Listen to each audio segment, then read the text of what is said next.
The HOA president actually called 911 because I dared to leave her precious little kingdom, but she had no idea my son was about to show up in uniform. Let me paint you a picture that'll make your blood boil. I'm standing in my own driveway on a Tuesday morning, minding my own damn business, when the rumble of diesel engines cuts through our quiet street. 2 squad cars roll up like I'm some kind of most wanted criminal. The acrid smell of exhaust mixes with my morning coffee as heavy boots crunch across the gravel. And there's Karen Whitfield, our neighborhood's self-appointed dictator, literally jumping up and down, pointing at me with her perfectly manicured talons. This woman spent 6 months making my life hell with fake violations, harassment letters, and now she's shrieking at the cops. Arrest him! He's destroying our community! His illegal fence is a menace! Illegal fence. The same fence that passed 3 inspections and follows every single HOA rule to the letter. The lead officer steps out, tall and imposing, hand resting on his radio. Karen's so busy performing her victim act that she doesn't notice him smile when he sees me. She's waving papers around like some deranged legal scholar, her voice hitting that glass-breaking pitch that makes you want to cover your ears. Then Officer Torres turns around fully, and my heart swells with pride. Hi, Dad. What seems to be the problem here? Karen's face goes whiter than her overpriced BMW. Turns out, when you spend months filing false police reports against someone, you should probably check if their kid carries a badge and arrest powers first. What would you do if your HOA president weaponized the police against you for following the rules? Drop a comment and let me know. Where are you watching from tonight? My name's Marcus Torres, and up until 14 months ago, I thought I had life figured out. 28 years as a union electrician, 3 kids who actually turned out decent, and a wife who could make even my worst days feel like sunshine.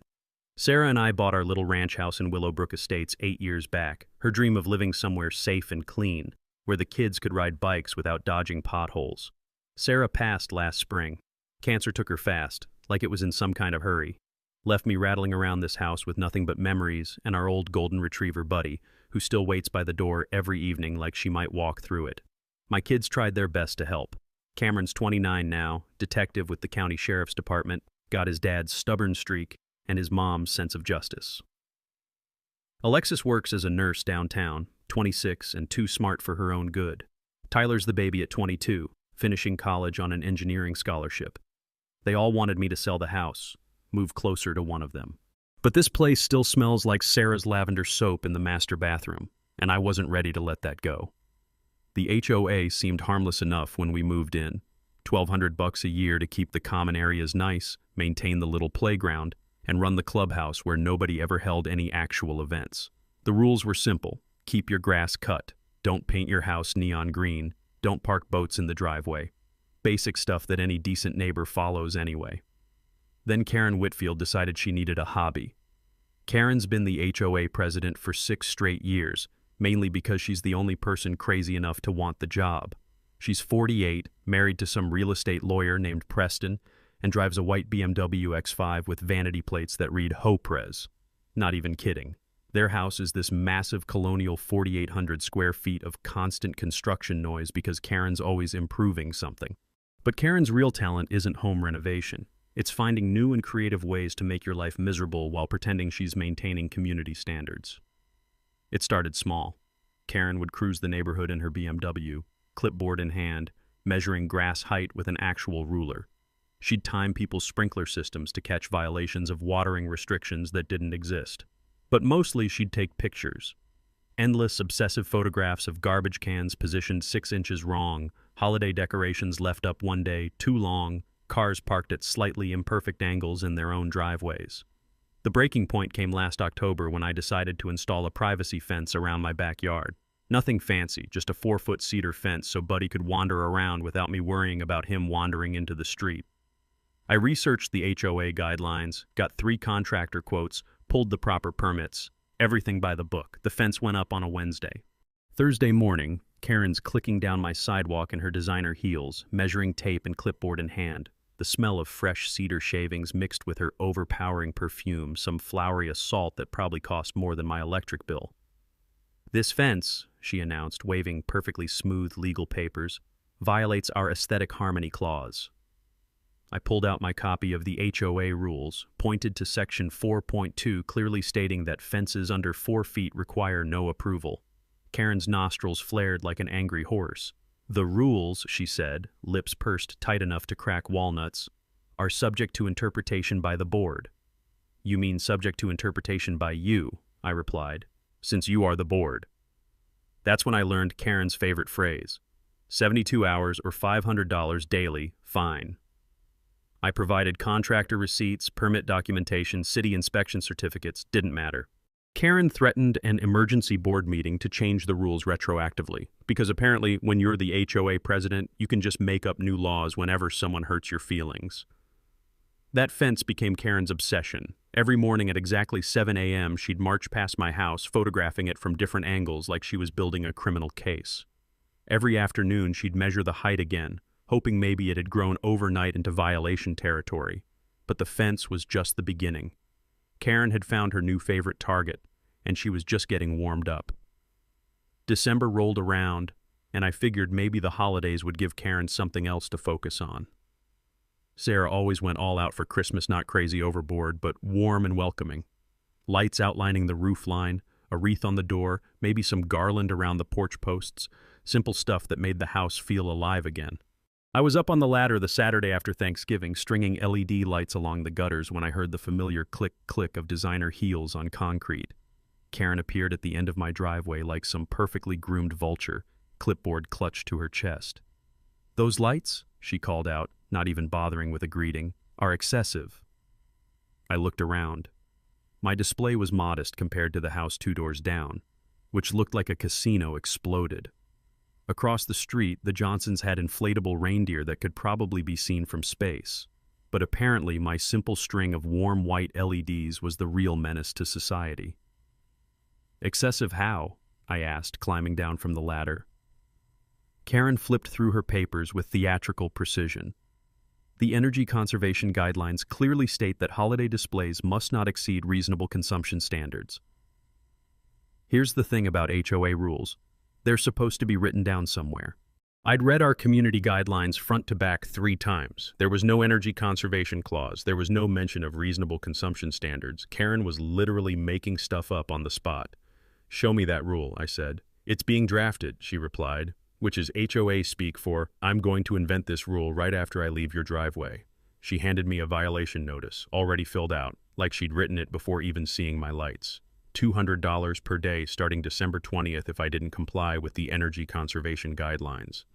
The notice was signed by Preston Whitfield, attorney at law. The smell of fresh cedar shavings from my fence mixed with Karen's overpowering perfume as she stood there, waiting for me to grovel.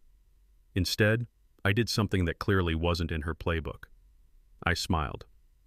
That evening, I took a walk around the neighborhood. Karen's house looked like the North Pole threw up on it. Thousands of multicolored lights, animated displays, a light show synchronized to music that you could hear 3 blocks away. The Hendersons had icicle lights dripping from every surface. The Malones had a 12-foot inflatable Santa with a light-up sleigh. None of them had violation notices taped to their doors. I spent that weekend doing homework, the kind I'd learned during 28 years dealing with building inspectors and city bureaucrats. Turns out, the city had 0 restrictions on holiday lighting as long as you weren't creating traffic hazards or violating electrical codes. My union training kicked in. Always check the actual regulations, not what some supervisor tells you they say. I also discovered something interesting about Preston Whitfield. A quick search of the State Bar Association website showed he wasn't licensed to practice HOA law in our county. His specialty was commercial real estate, and he'd never handled a homeowners association case in his career. But he was sure happy to slap his law firm letterhead on Karen's made-up violations. 2 could play the research game. I created a group text with 12 neighbors, calling it Willowbrook Resistance. Nothing dramatic, just a way to coordinate. "Hey, anyone else getting harassed by Karen over Christmas lights? Let's synchronize our displays Tuesday night, 6 p.m. sharp." Tuesday evening, 12 houses lit up simultaneously across 3 streets. It was beautiful. A neighborhood united in the simple act of celebrating the holidays together.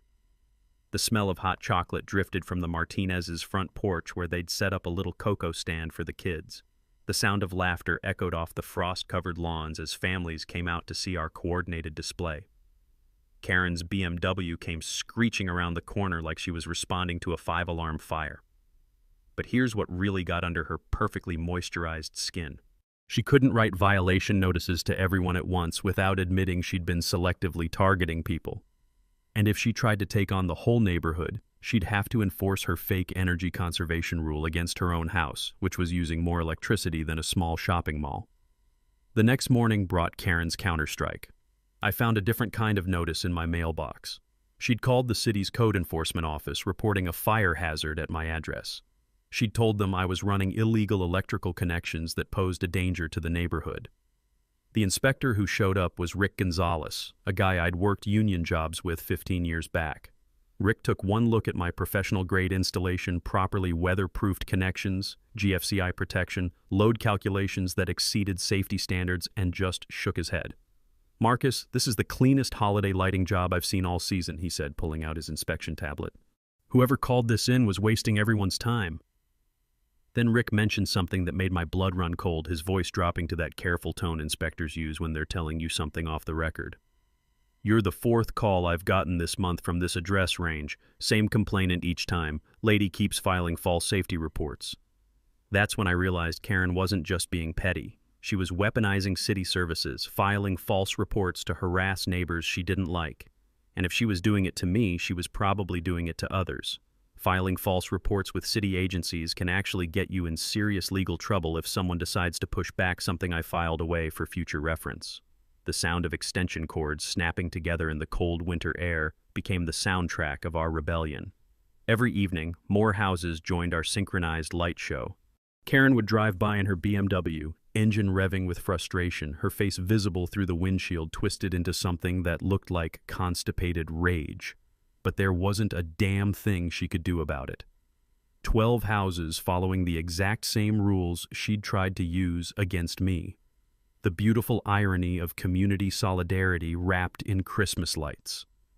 Except Karen never was the type to back down from a fight, and I had a sinking feeling that Christmas lights were just her opening act.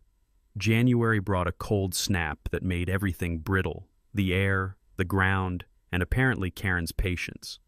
I thought maybe the holidays had burned out her obsession with my fence and lights. I was wrong. Karen had just been regrouping, planning her next assault on my peaceful existence. The attack came disguised as community improvement. A notice appeared in everyone's mailbox announcing the formation of the Leash Law Enforcement Committee.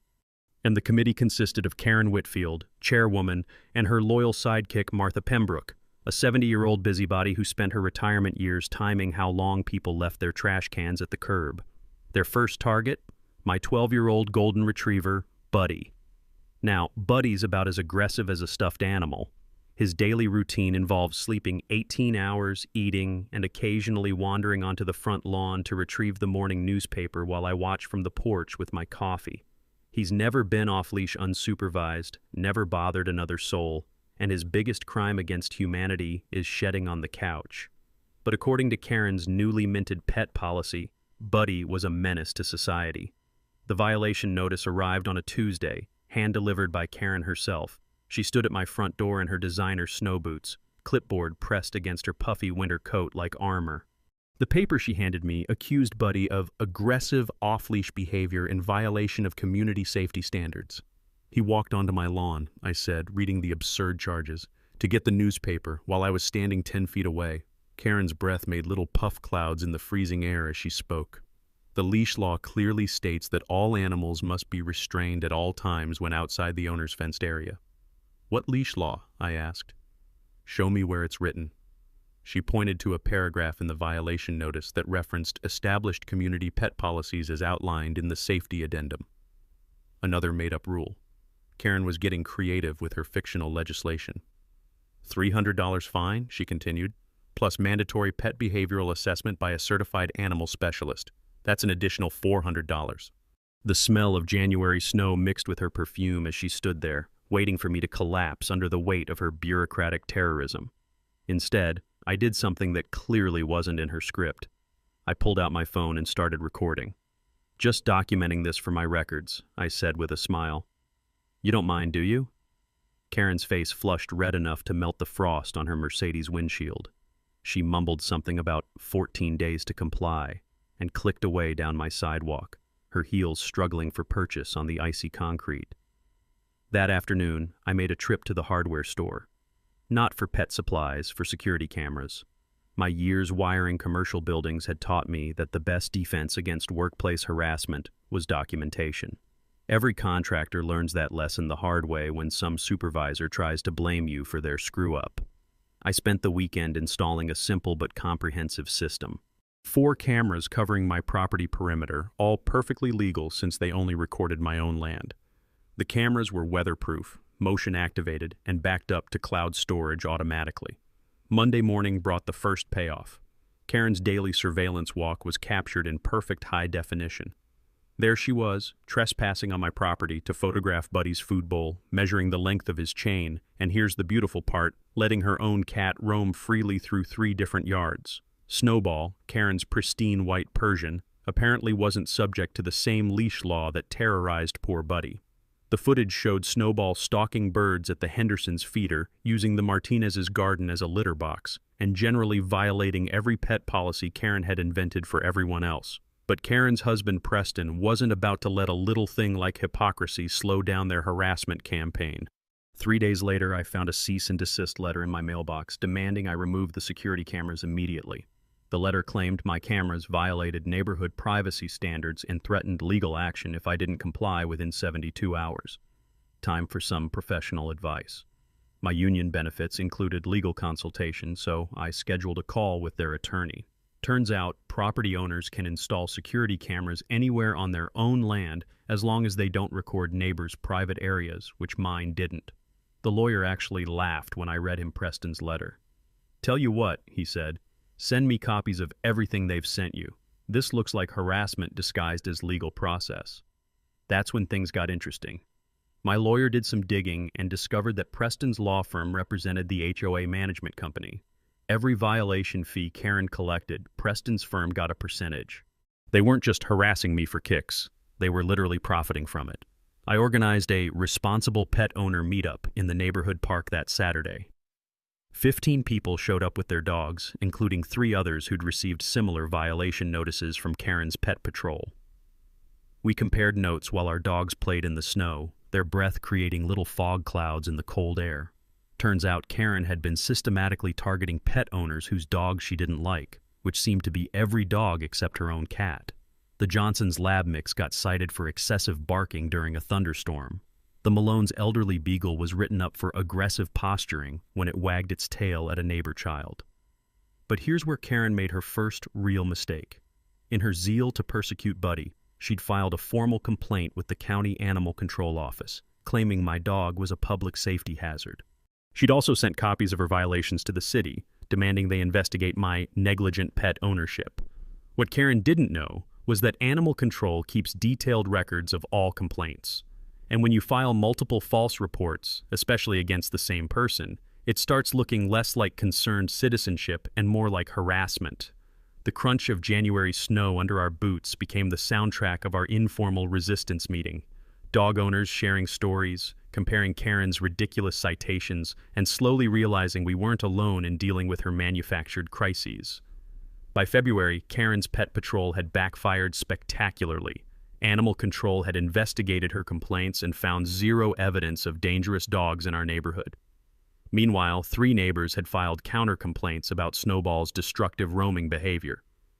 But if I thought Karen would back down after losing the pet battle, I clearly hadn't been paying attention to her playbook. A woman who calls the cops over Christmas lights isn't going to surrender just because her fake pet policies got exposed. She was already planning her next campaign, and this time she was aiming directly at my wallet. March arrived with that bittersweet smell of snow melting into mud, and I foolishly thought maybe Karen's harassment campaign was thawing out too. Winter had been brutal on everyone's lawns, leaving behind the usual patchwork of brown spots and dead grass that comes with Michigan weather. Most reasonable people would wait for actual spring to worry about landscaping. Karen Whitfield, however, had never been accused of being reasonable. The notice appeared in my mailbox on the first day the temperature hit 50 degrees. Spring Beautification Standards Initiative, it proclaimed in fancy letterhead that probably cost more than my monthly electric bill. According to Karen's latest masterpiece, all front yards must meet professional landscaping criteria by April 30th or face daily fines of $150. The requirements read like a luxury garden center wish list: specific varieties of non-native flowers, imported decorative stones, professional-grade mulch systems, and irrigation equipment that would make a golf course jealous. The estimated cost? $2,300 minimum, according to the 3 approved vendors listed at the bottom of the notice. I walked around the neighborhood that evening, surveying the damage winter had done to everyone's lawns. The Hendersons had the same patchy grass I did. The Malone's flower beds looked like a war zone. Even Karen's own yard had brown spots under her elaborate lighting display, though I noticed her house wasn't included in the violation notices. But here's what really caught my attention. Every single approved vendor on Karen's list was charging premium prices for plants that would struggle to survive in our climate zone. These weren't native Michigan species that belonged in our soil. They were expensive ornamental varieties that would need constant watering, special fertilizers, and probably wouldn't make it through the next winter. My union background had taught me to spot a scam when I saw one. 28 years of dealing with contractors who try to upsell unnecessary work gives you a nose for bullshit. This whole beautification scheme smelled like kickbacks and inflated prices. So I did what any reasonable person would do. I researched actual landscaping options that made sense. Native plant gardening, it turns out, is not only cheaper but better for the environment. Michigan has dozens of beautiful indigenous species that thrive in our soil without constant maintenance. Even better, the city offered rebates for drought-resistant landscaping as part of their water conservation program. I designed a landscape plan using native wildflowers, prairie grasses, and local shrubs. Total cost after city rebates, $380. It would look beautiful, require minimal maintenance, and support local wildlife instead of draining the water table to keep imported flowers alive. The smell of fresh mulch and possibility filled my garage as I sorted through seed packets and native plant catalogs. This could actually be fun, creating something Sarah would have loved while thumbing my nose at Karen's expensive nonsense. I partnered with Jerry Martinez, who owned the local nursery and offered veteran discounts. Jerry had been pushing native landscaping for years, frustrated by HOAs that demanded water-wasting lawns over sustainable gardens. When I showed him Karen's approved vendor list, he just laughed. "Those guys charge triple what native plants cost," he said, loading flats of native wildflowers into my truck. "And half their recommended species will die in Michigan winters. Your plan's smarter than anything I've seen from the fancy landscape companies." By mid-March, I'd organized a neighborhood bulk buying cooperative. 8 families pooled their orders for native plants, mulch, and seeds, cutting everyone's costs by 40%. The sound of neighbors planning gardens together, sharing knowledge about soil conditions and plant spacing, felt like community the way it's supposed to work. Then Karen showed up to shut it down. She appeared at my front door on a Thursday evening, clutching her clipboard like a shield and flanked by 2 guys in expensive suits. The taller one introduced himself as Preston, her lawyer husband, while the shorter one handed me a business card identifying him as Landscape Compliance Coordinator for the management company. "Your proposed landscaping," Karen announced, "fails to meet traditional aesthetic compliance standards. The beautification committee rejects your native plant submission." I looked at Preston, then at the compliance coordinator, then back at Karen. "What beautification committee? You mean you?" "The committee," she repeated, her voice taking on that brittle edge it got when someone questioned her authority, "has determined that native landscaping creates an inconsistent neighborhood appearance. Residents must use approved vendors for approved plant varieties." That's when I realized Karen's scam was even bigger than I'd thought. She wasn't just demanding expensive landscaping, she was requiring specific contractors who were probably paying her kickbacks for the referrals. Every homeowner forced to spend $2,300 meant more money flowing through Karen and Preston's network. But Karen had made one crucial mistake. In her rush to create another money-making scheme, she'd crafted requirements that violated city environmental policies. Her approved plant list included several species that were actually restricted due to invasive characteristics. Her irrigation requirements violated municipal water conservation ordinances that had been in place for 2 years. I'd learned something important during my research into drought-resistant landscaping. Many cities now offer rebates and incentives for native plant gardens specifically because they reduce water usage and support local ecosystems. Our municipal government was actively encouraging exactly the kind of landscaping Karen was trying to ban.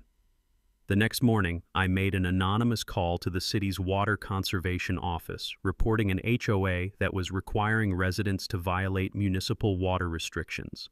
I included copies of Karen's beautification standards and her approved vendor list with all their water-intensive non-native requirements. 3 days later, Karen received her own violation notice from the city. Turns out her personal yard violated 3 different municipal water restrictions she didn't even know existed. Her automatic sprinkler system was watering during prohibited hours, using restricted spray patterns, and maintaining grass coverage that exceeded city drought guidelines. The beautiful irony was almost too perfect. Karen, who'd spent months inventing fake violations for everyone else, had been breaking actual laws in her own backyard the entire time. But instead of learning from the experience, Karen doubled down. If she couldn't force me to use her expensive contractors, she'd find another way to make my life miserable. And knowing Karen's track record, it was going to get a lot worse before it got better. April brought unexpected help from the most unlikely source, my daughter Alexis. She was over for Sunday dinner, complaining about privacy regulations at the hospital where she worked as a nurse. Something about patient records and transparency laws got me thinking about HOA accountability. "You know, Dad," she said, twirling spaghetti around her fork, "if hospitals have to maintain detailed financial records that patients can inspect, I bet HOAs have similar requirements." That conversation sent me down a research rabbit hole that would change everything. Turns out homeowners associations are required by state law to maintain detailed financial records, meeting minutes, vendor contracts, and expense reports. Not only that, any resident can request to inspect these documents with reasonable notice. The HOA has 30 days to comply or face legal penalties. Monday morning, I drafted a formal records request to our management company. I wanted to see 3 years of financial statements, all vendor contracts, meeting minutes from board sessions, and expense reports for major projects. Just routine transparency that every resident had a legal right to access. Karen tried to block it immediately. She called that afternoon, her voice tight with barely controlled panic. "The board," she announced, "has determined that financial records contain sensitive information that requires executive privilege protection." Executive privilege. Like she was the president of the United States instead of a small-time neighborhood dictator. "Show me where that's written in our bylaws," I said, using the same phrase that had frustrated her so many times before. It's implied in the board's fiduciary responsibilities," she stammered. I gave her 48 hours to produce the documents voluntarily. When she refused, I had my union attorney send a formal demand letter on law firm letterhead. Amazing how quickly executive privilege disappears when real legal pressure shows up. The documents arrived the following Friday in a thick manila envelope that felt heavy with secrets. What I found inside was worse than I'd imagined. The HOA had been operating at a massive deficit for 18 months. We were hemorrhaging money at a rate that would bankrupt us within 6 months. But that wasn't even the worst part. Karen had approved a $47,000 landscaping enhancement contract with Prestige Grounds Management, a company owned by Preston's brother-in-law. The work supposedly included common area improvements, irrigation upgrades, and seasonal maintenance. I'd walked every inch of our common areas. None of this work had been done. Then there was the $23,000 clubhouse renovation that consisted entirely of a fresh coat of paint and some new light fixtures. The contractor? Another relative in Preston's extended family network. But here's what really made my blood boil. Karen's violation fee collection was the only thing keeping the HOA from complete financial collapse. Every trumped-up fine, every manufactured crisis, every fake rule she invented, they were all designed to generate revenue to cover her family's embezzlement scheme. I spread the documents across my kitchen table, the smell of fresh ink mixing with my growing anger. Line by line, expense by expense, the pattern became clear. The Whitfield family had been treating our HOA like their personal ATM while terrorizing residents to pay for their theft. The management company was getting 15% commission on all violation collections. No wonder they never questioned Karen's increasingly creative interpretations of our rules. They were profiting from every fake fine she invented. But the most damning discovery was buried in the insurance paperwork. Our HOA liability coverage had lapsed 4 months ago due to unpaid premiums. Karen had been operating the association without insurance while exposing every homeowner to massive financial liability. If someone got injured in our common areas, we'd all be personally responsible for damages. That's when I realized the true scope of Karen's desperation. She wasn't just power-hungry, she was covering up financial crimes that could send her and Preston to prison. Every violation notice, every harassment campaign, every attempt to force expensive compliance was part of a scheme to generate enough money to cover their tracks. The beautiful irony was that Karen's obsession with persecuting me had actually protected me. While she was focused on my fence and Christmas lights, I'd been documenting everything, building a case that could unravel their entire operation.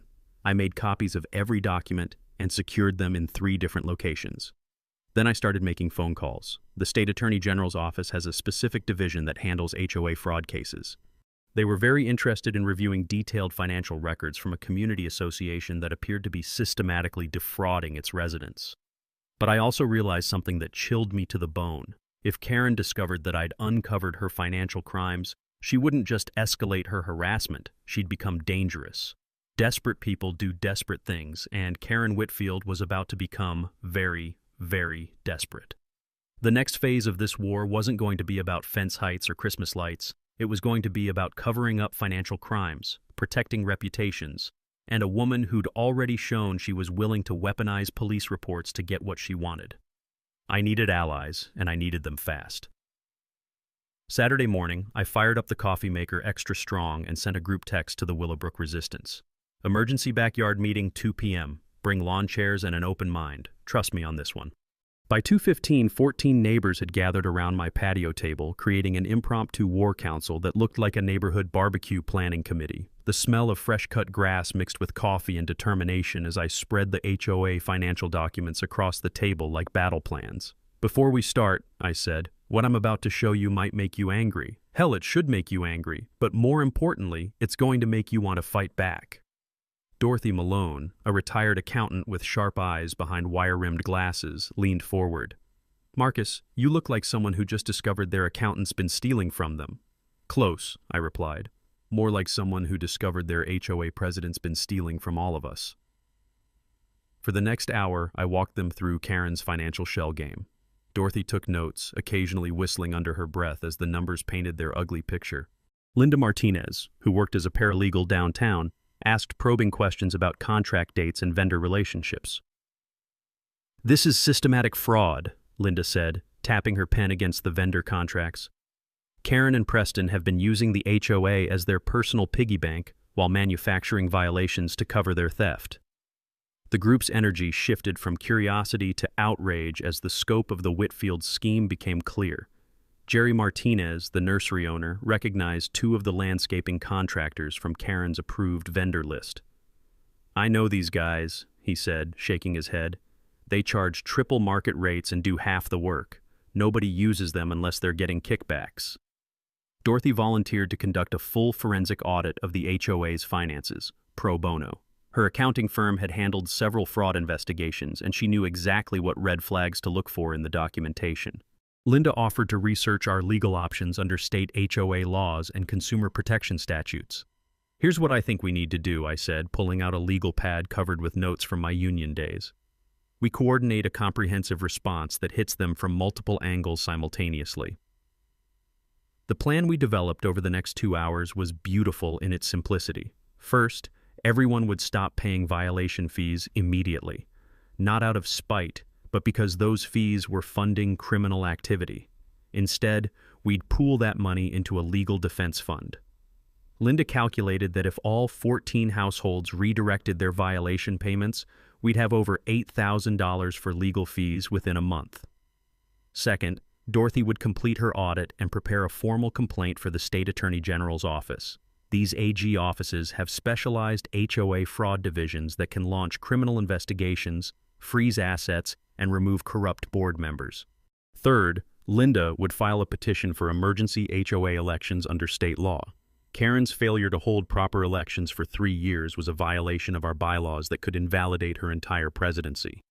Fourth, we'd demand that the management company restore our lapsed insurance coverage immediately, or face personal liability lawsuits from every homeowner.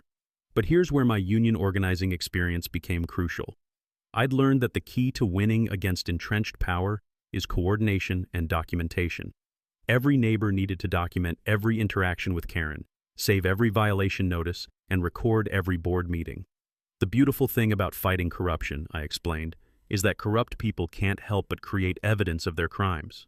Karen's been so focused on harassing us that she's documented her own illegal activities. Linda discovered something else interesting during her research. State law requires HOA meetings to follow open meeting statutes, including proper notice to all residents and public access to discussions. Karen had been holding emergency board meetings in her living room without notifying anyone, another violation that could invalidate her decisions. We created an encrypted group chat for sharing information and coordinating responses. The sound of phone notifications pinging around the circle became our digital battle cry as neighbors shared photos of violation notices, recorded audio from Karen's confrontations, and documented her daily surveillance activities. Jerry offered his nursery as a meeting location if we needed somewhere more private than my backyard. Dorothy suggested we rotate meeting locations to prevent Karen from infiltrating our planning sessions. Linda warned everyone to keep detailed calendars of all HOA-related interactions for potential legal proceedings. But the most important part of our strategy was patience. Karen had been operating her scam for years, and she'd gotten sloppy because no one had challenged her before. Now that she was facing organized resistance, she'd make mistakes, and we'd be ready to document every one. Remember, I told the group as we wrapped up the meeting, we're not trying to destroy Karen out of spite. We're protecting our community from financial criminals who've been stealing from us while pretending to enforce rules. The crunch of gravel under departing cars mixed with the evening sounds of a neighborhood that finally felt united in purpose. For the first time in months, I wasn't facing Karen's harassment alone. I had allies, evidence, and a plan. But I also had a growing suspicion that Karen wasn't going to surrender quietly. A woman who'd weaponized police reports and false safety complaints wouldn't hesitate to escalate when her criminal enterprise faced exposure. The next phase of this fight wasn't going to be about community organizing and legal documents. It was going to be about a cornered predator lashing out with everything she had left. And knowing Karen, that was going to be plenty dangerous. May arrived with the kind of perfect spring weather that makes you forget about winter's cruelties. But Karen Whitfield had become a different kind of seasonal affliction, one that got worse as the temperature rose. Our coordinated resistance had clearly rattled her, and a rattled Karen was a dangerous Karen. The first sign of trouble came through social media. I'd never been much for Facebook, but Alexis insisted I needed to monitor what people were saying about our neighborhood situation. Turns out Karen had been busy crafting her own narrative on the Willowbrook Estates community page. According to her posts, I was a disgruntled resident who was organizing dissent against community standards and threatening the safety and property values of law-abiding homeowners. She'd somehow twisted our native plant landscaping initiative into an environmental extremist plot, complete with warnings about how drought-resistant gardens would attract vermin and undesirable wildlife. But Karen's social media campaign was just the opening salvo. 3 days later, she filed a police report claiming I'd threatened her with physical violence during a neighborhood encounter that had never happened. According to her statement, I'd cornered her near the mailboxes and made intimidating gestures while demanding she back off or else. The problem with Karen's story was my security cameras. I had clear footage showing that I hadn't left my property that day except to drive to the grocery store, and Karen had never been near our mailboxes. But filing false police reports was becoming Karen's signature move, and she was getting bolder about it. My son Cameron called that evening, his voice careful and professional in that way cops use when they're delivering bad news to family. "Dad, I need to give you a heads up. Someone filed a complaint alleging you threatened them. I can't get involved officially, but you might want to document your whereabouts more carefully." The next escalation came through my former employer. I'd been retired for 6 months, but Karen somehow got the brilliant idea to call my old union hall and report me for unethical conduct and threatening behavior toward community members. She demanded they investigate my pattern of intimidation and revoke any professional certifications I might still hold. The union rep who called me was laughing by the time he finished explaining Karen's complaint. "Marcus, this lady claims you're running some kind of neighborhood crime syndicate. She wants us to discipline you for organizing residents to follow HOA bylaws." I had to read her statement 3 times to figure out what she was actually complaining about. But Karen's desperation was becoming systematic. She'd started calling city code enforcement daily with new complaints about my property, noise violations for running a lawnmower at 2 p.m. on a Tuesday, zoning complaints claiming I was operating an illegal business because neighbors visited my house for planning meetings, environmental violations alleging I was dumping chemicals because she'd seen me watering my native plants with a garden hose. Each false report required a city inspector to waste time investigating obvious nonsense. Rick Gonzalez, my old union buddy who'd inspected my Christmas lights, finally called me directly. "Marcus, you need to know this lady has filed 17 complaints about your property in the past month. 17. We've investigated every single one and found 0 violations. At this point, she's abusing the system." Rick's call was a wake-up moment. Karen wasn't just harassing me anymore, she was wasting taxpayer money and city resources with her manufactured crises. Filing false reports with government agencies is a serious crime, especially when there's a clear pattern of malicious intent. That's when Karen played her nuclear card. She and Preston hired a private investigator to conduct a thorough background investigation into my personal life, looking for anything they could use to discredit me or my family. They wanted dirt on my finances, my marriage, my kids' records, anything that could be weaponized in their escalating harassment campaign. The PI they hired made a crucial mistake. He was a former cop who recognized Cameron's name from the police reports Karen had been filing. Instead of conducting surveillance on our family, he called Cameron directly and warned him about his parents' scheme. "Detective Torres, this is Jake Mitchell, private investigator. I need to talk to you about your father. Someone hired me to dig up information on your family, but I think you should know what's going on here." Jake had been in law enforcement for 15 years before going private, and he recognized a harassment campaign when he saw one. He'd actually investigated Karen in 2 other jurisdictions where she'd targeted previous neighbors with similar tactics. Apparently, the Whitfields had been running this same playbook in different communities for over a decade. "Your dad's not the first person she's done this to," Jake explained to Cameron. "I've got files on 3 other neighborhoods where she pulled identical schemes. Always the same pattern-manufactured violations, fake rules, harassment campaigns, then private investigators when people fight back." Jake provided Cameron with evidence showing Karen's history of targeting neighbors she didn't like, filing false reports, and escalating to threats and private surveillance when her victims organized resistance. It was a pattern of criminal behavior spanning multiple communities in several years. But here's what really worried me. Karen's behavior was becoming increasingly erratic and public. The woman who'd once been calculated and methodical in her harassment was now making desperate moves that exposed her to serious legal consequences. She was cornered, and cornered animals are dangerous. The sound of my phone buzzing with updates from neighbors reporting Karen's latest bizarre behavior, photographing their garbage cans at dawn, measuring their sprinkler coverage with a tape measure, confronting visitors to document their license plates, created a constant soundtrack of escalating tension. My union experience had taught me that when management gets desperate enough to hire private investigators and file false reports, they're preparing for scorched earth tactics. They'd rather destroy everything than admit they were wrong and face consequences for their actions. Karen Whitfield was about to prove that lesson in the most dramatic way possible, and unfortunately, my family was about to be dragged directly into the line of fire.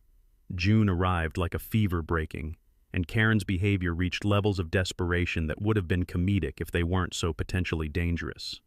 The woman who'd once prided herself on subtle manipulation and bureaucratic warfare had abandoned all pretense of rationality. Her latest scheme was breathtaking in its audacity: an emergency HOA meeting to vote me out of the neighborhood entirely. Never mind that HOAs can't actually evict homeowners for following the rules. Karen had apparently convinced herself that if she could gather enough signatures, she could somehow force me to sell my house and leave Willowbrook Estates forever. The meeting notice appeared in mailboxes on a Wednesday evening, printed on expensive letterhead that probably cost more than most people's grocery bills. "Emergency Community Safety Session," it proclaimed, scheduled for the following Saturday at the clubhouse. The agenda included discussion of resident conduct issues, community safety concerns, and protective measures for law-abiding homeowners. Karen had been busy canvassing the neighborhood for support, going door to door with a clipboard, and what I could only describe as manic energy. Neighbors reported that she'd been talking faster than usual, gesturing wildly, and making increasingly outlandish claims about my dangerous influence on community stability. According to Martha Pembroke, who lived next door to the Hendersons, Karen's sales pitch had evolved into something resembling a conspiracy theory. Apparently, I was now the ringleader of an anti-HOA extremist group that was planning to destroy property values through intentional rule violations and neighborhood destabilization. The beautiful irony was that Karen's door-to-door campaign was backfiring spectacularly. Every neighbor she visited got to hear her increasingly unhinged theories about my supposed crimes, which made our actual evidence of her financial fraud seem even more credible by comparison. But Karen wasn't just relying on community support for her final gambit. She'd assembled what she probably thought was an intimidating legal team. Preston, another lawyer from his firm, and some guy who claimed to be a community compliance specialist, but looked more like hired muscle in a cheap suit. Saturday evening arrived with that golden light that makes suburban neighborhoods look like movie sets, but the atmosphere around our clubhouse felt more like a courtroom drama. 47 residents showed up, the largest HOA meeting attendance in our community's history. Karen arrived early, setting up her presentation materials with the manic precision of someone who'd rehearsed this moment 100 times in her bathroom mirror. She'd brought charts, printed photographs of my property from various angles, and what appeared to be a PowerPoint presentation titled, "Protecting Our Community Values." I walked in 15 minutes before the scheduled start time with Dorothy, Linda, and 14 other neighbors who'd become the core of our resistance movement. We carried our own evidence boxes, Dorothy's completed financial audit, Linda's legal research, and 3 years of documented harassment that painted a very different picture of who was threatening our community. The local newspaper reporter was already there, notebook ready and camera in hand. Linda had tipped him off about the HOA corruption story, and he was eager to document whatever was about to unfold. Karen clearly hadn't expected media attention, and the sight of a professional journalist taking notes made her even more visibly agitated. "This meeting," Karen announced, calling the session to order with theatrical authority, "has been called to address the serious threat posed by certain residents who have chosen to undermine our community standards through organized resistance to legitimate board authority." She launched into her prepared presentation, displaying photographs of my fence, my Christmas lights, and my native plant garden as if they were evidence of capital crimes. Her voice rose and fell dramatically as she described the chaos and discord that my rebellious attitude had brought to our peaceful neighborhood. "This individual," she continued, pointing directly at me while Preston nodded solemnly beside her, "has organized systematic defiance of community rules, encouraged others to violate established standards, and created a hostile environment that threatens the safety and property values of law-abiding residents." When Karen finished her 20-minute presentation, Linda stood up calmly and announced that she was recording the proceedings for legal purposes. She explained that residents had the right to document official HOA meetings, especially when they involved allegations of misconduct. "Mrs. Whitfield," Linda said, her paralegal training evident in her professional tone, "before this meeting proceeds further, I need to inform everyone present that this gathering appears to violate several state laws governing HOA meetings, including proper notice requirements and open meeting statutes." That's when Dorothy stepped forward with her audit findings. In her clear accountant's voice, she began reading aloud the financial irregularities she'd discovered. The $47,000 in landscaping contracts for work that was never performed, the $23,000 in clubhouse renovations that consisted of a paint job, and the systematically inflated vendor contracts that had enriched Preston's family while bankrupting our community association. Karen's face went from confident to pale to bright red as Dorothy methodically dismantled the Whitfields' financial house of cards in front of 47 witnesses and a newspaper reporter. Preston tried to interrupt several times, claiming the financial information was privileged and taken out of context, but Dorothy had documentation for every allegation. "In conclusion," Dorothy said, adjusting her glasses as she reached the final page of her report, "the HOA has been operated as a personal enrichment scheme for the board president and her husband, with manufactured violations used to generate revenue to cover systematic embezzlement of community funds." The room erupted. Neighbors who'd been targeted by Karen's harassment campaigns started sharing their own stories. The manufactured pet violations, the fake landscaping requirements, the invented energy conservation rules, every scam Karen had run was exposed in front of the entire community. That's when Karen made her final, desperate play. She pulled out her cell phone and called 911, claiming there was a riot situation developing at the community meeting and demanding immediate police response to remove disruptive individuals who are threatening community safety. "I need police at the Willowbrook Estates clubhouse immediately," she said loud enough for everyone to hear. We have a dangerous situation with residents making threats and creating public disturbance. Send multiple units, this could get violent. The beautiful thing about Karen's dramatic phone call was that 47 witnesses heard her file what was obviously a false police report. We were sitting in folding chairs discussing financial documents. The most threatening thing in the room was probably the stale coffee someone had made in the clubhouse kitchen. But Karen had committed herself to this final performance, and she was going to play it to the end. She stood behind the presentation table like it was a fortress, Preston at her side looking like he wanted to disappear, while the rest of us waited to see what would happen when the police arrived expecting a riot and found a community meeting instead. The sound of sirens approaching in the distance created the perfect soundtrack for Karen's last stand. She'd weaponized false police reports one too many times, and this time she'd done it in front of dozens of witnesses and a newspaper reporter. Justice, it turned out, was about to arrive wearing a badge and driving a patrol car. And for once, Karen Whitfield wasn't going to be the one pointing fingers when the officers walked through that door. The sound of multiple patrol cars pulling into the clubhouse parking lot created a tense silence that you could practically taste. Diesel engines idling, radio chatter crackling through open windows, and the unmistakable crunch of gravel under heavy boots as officers approached the building. Karen stood behind her makeshift presentation table like a general preparing for battle, her face flushed with righteous indignation. 3 uniformed officers entered through the main door, hands resting casually on their utility belts, eyes scanning the room for signs of the riot situation they'd been dispatched to handle.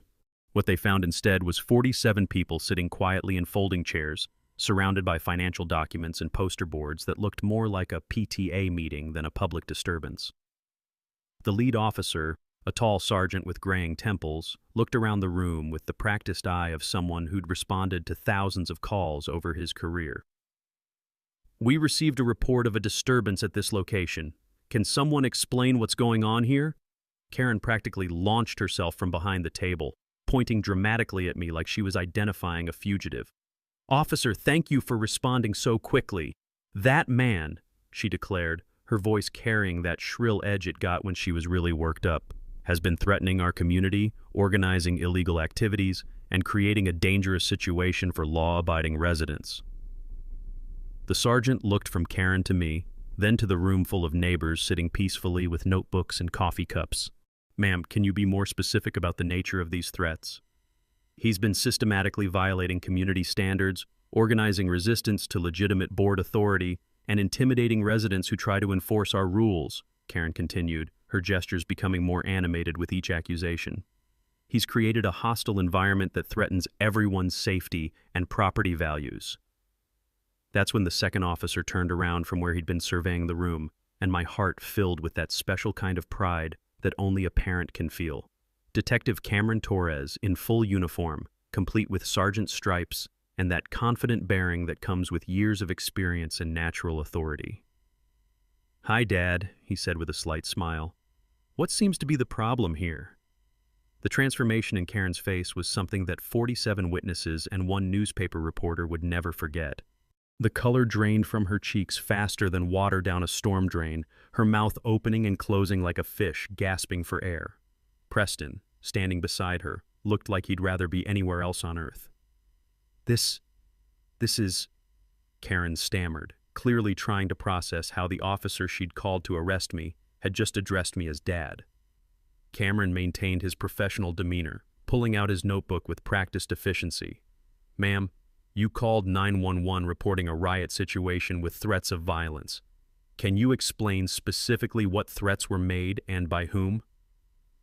Karen's eyes darted around the room, looking for support from neighbors who were now staring at her with expressions ranging from disbelief to outright hostility. The woman who'd spent months filing false police reports had finally done it in front of enough witnesses to end her reign of terror. They, she gestured wildly at our group. "They've been disrupting our community meeting, making accusations, refusing to follow proper procedures." Linda Martinez stood up slowly, her paralegal training evident in her calm professional bearing. "Officer Torres, I'm Linda Martinez, and I've been recording this meeting for legal documentation purposes.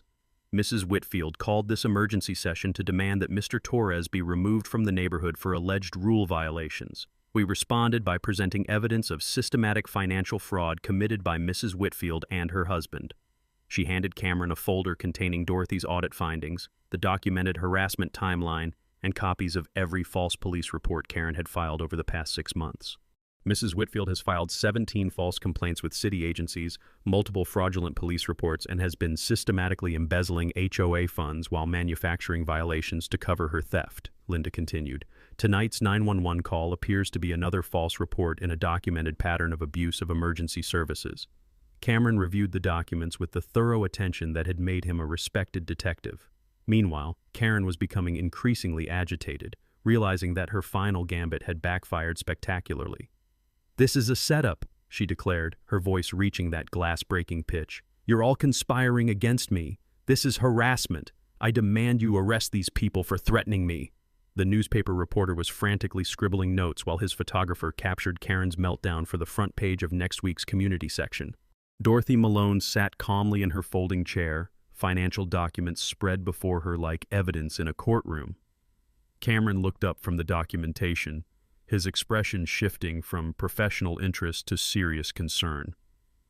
"Mrs. Whitfield, based on the evidence presented here and the circumstances of tonight's call, I need to inform you that filing false police reports is a felony offense under state law." "False reports?" Karen's voice cracked. "I called because these people were threatening me. They were disrupting our meeting. They were making me feel unsafe." "Ma'am," Cameron replied calmly, "I've been in this room for 10 minutes. Everyone is sitting quietly, discussing financial documents. There's no evidence of threats, violence, or public disturbance. However, there is clear evidence that you knowingly filed a false emergency report." That's when Preston finally spoke up, his lawyer instincts kicking in too late to save his wife's situation. "Officer, perhaps there's been a misunderstanding. My wife was genuinely concerned about—" "Mr. Whitfield," Cameron interrupted, "are you aware that filing false police reports is a criminal offense that can result in felony charges, especially when there's a documented pattern of abuse?" The room fell silent except for the sound of Karen's increasingly panicked breathing and the distant hum of patrol car engines still idling outside. 47 neighbors watched as the woman who'd terrorized their community for years finally faced the consequences of her actions. Cameron pulled out his handcuffs with the matter-of-fact efficiency of someone who'd done this hundreds of times. "Mrs. Whitfield, you're under arrest for filing a false police report. You have the right to remain silent. Anything you say can and will be used against you in a court of law." As the Miranda rights echoed through the clubhouse, Karen Whitfield, HOA president, neighborhood dictator, and small-time criminal, was handcuffed and led out past the very residence she'd spent months trying to intimidate into submission. The sound of car doors slamming and engines pulling away marked the end of Karen's reign of terror. What remained was a room full of neighbors who'd finally seen justice served, a newspaper reporter with the story of his career, and the sweet satisfaction of a community that had stood up to corruption and won. The weeks following Karen's arrest felt like watching a neighborhood wake up from a long, unpleasant dream. The sound of handcuffs clicking that evening at the clubhouse seemed to break some kind of spell that had been hanging over Willowbrook Estates for months. Karen was formally charged with filing false police reports, a felony that carried real jail time, along with harassment and fraud charges stemming from Dorothy's forensic audit. Preston faced disciplinary proceedings with the State Bar Association and lost all his HOA management contracts when word spread about his role in the embezzlement scheme. Their carefully constructed house of cards collapsed faster than a demolition project. Within 60 days, we'd elected a new HOA board with Dorothy Malone as president and Linda Martinez as treasurer. I declined the nomination for president. I'd had enough of HOA politics to last several lifetimes. The new board's first act was hiring a licensed, bonded management company that actually followed state laws instead of making them up. All those fraudulent violation fees, refunded in full. $23,000 returned to residents who'd been systematically scammed by Karen's manufactured crises. My Christmas light fine, my pet violation penalties, my landscaping compliance fees, every penny came back with interest and a formal apology from the new board. But the real healing began 3 weekends later when we held what Dorothy dubbed the Unity BBQ in my backyard. 38 families showed up, bringing covered dishes and stories they'd never shared before. Turned out, Karen's harassment hadn't been limited to the obvious targets. She'd been terrorizing people quietly for years, and most residents had assumed they were alone in dealing with her manufactured crises. The smell of grilled burgers mixing with Dorothy's famous potato salad and the sound of kids playing in my backyard created the kind of neighborhood atmosphere Sarah would have loved. Buddy wandered freely among the guests, finally able to enjoy being a normal dog without fear of violation notices for aggressive tail wagging or intimidating friendly behavior. Jerry Martinez brought native plant seedlings for everyone, turning Karen's expensive landscaping requirements into a community garden project that actually improved our environment instead of draining our wallets. The Hendersons installed a little lending library where Karen's violation notice box used to hang. The Johnsons started a tool-sharing program that eliminated the need for everyone to own identical lawn equipment. 6 months after the arrest, I got an unexpected call that brought everything full circle. Dorothy had started dating again. Something about fighting corruption together had sparked a romance that surprised both of us. We'd moved slowly and carefully, both of us carrying the tender spots that come with losing spouses, but Sarah's memory felt comfortable around Dorothy's gentle strength. "You know," Dorothy said one evening as we sat on my back porch watching Buddy chase fireflies, "Sarah would be proud of what you did. Standing up for the neighborhood, bringing everyone together, not letting the bullies win." The new HOA board established the Sarah Torres Memorial Scholarship Fund, using money saved from eliminating Karen's unnecessary vendor contracts and inflated management fees. 3 local high school students received scholarships that first year, with funding for more as our community's finances recovered from the Whitfield embezzlement. I started volunteering at the high school, teaching electrical safety to kids in the trade programs. Turns out 40 years of union experience translates pretty well to helping teenagers understand circuit breakers and proper grounding techniques. Plus, it felt good to pass along practical skills that could help kids build real careers instead of just memorizing test answers. The annual Community Safety Day became a Willowbrook tradition, with local first responders teaching everything from CPR to home security. Cameron participated every year, demonstrating proper emergency response procedures and explaining how residents could work with law enforcement instead of against it.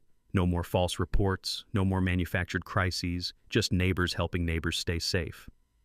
Karen's legal resolution took longer than anyone expected. She eventually pled guilty to multiple felony charges and received 6 months in county jail, 2 years probation, and 400 hours of community service. The judge also ordered her to pay restitution to the HOA and banned her from serving on any community association board for 10 years. Preston lost his law license for a year and paid $50,000 in fines to the State Bar Association. Their house went on the market 8 months after Karen's arrest, sold quickly to a young family with twins who thought the neighborhood looked peaceful and family-friendly. 3 other communities came forward after seeing our story in the newspaper, reporting similar harassment campaigns by Karen in previous neighborhoods where she'd lived. Apparently, the Whitfields had been running versions of this same scam for over a decade, always moving on before anyone organized effective resistance. The most satisfying justice came 18 months later when the HOA received a $125,000 settlement from our former management company's insurance policy. Turns out they'd been systematically defrauding multiple communities, and our documentation helped prosecutors build cases that recovered money for hundreds of families. But the real victory wasn't financial. It was walking through a neighborhood where kids played freely, where neighbors talked to each other without fear of violation notices, where community gardens grew, where harassment campaigns once flourished. The sound of laughter at block parties replaced the click of designer heels on surveillance walks. My union background had taught me that ordinary people can defeat corrupt systems when they organize, document everything, and refuse to be intimidated. Karen's biggest mistake was underestimating a neighborhood full of people who were tired of being bullied and ready to fight back together. Looking back, I realized the most important lesson wasn't about HOA law or financial fraud, it was about community. Sarah had dreamed of living somewhere safe and clean, where neighbors looked out for each other. It just took a few years and one corrupt HOA president to teach us how to actually build that kind of community ourselves. So here's what I want you to remember. Document everything, know your rights, and never assume you're fighting alone. Someone else in your neighborhood is probably dealing with the same petty tyranny, and together, you're stronger than any small-time dictator with a clipboard and delusions of grandeur. Drop a comment sharing your HOA nightmare story. You're not alone in dealing with petty tyrants who think a little authority makes them untouchable. Subscribe if you want to hear more stories about standing up to corrupt authority and winning through persistence and principle. Next week, how my neighbor tried to steal my inheritance and ended up losing his own house. Because apparently, some people never learn that crime doesn't pay, especially when your victim knows how to use a camera and read the fine print. That's all for today's HOA Madness. If watching justice serve itself made your day, smash that like button, share your thoughts down below, and make sure you're subscribed. More outrageous neighborhood showdowns are just around the corner.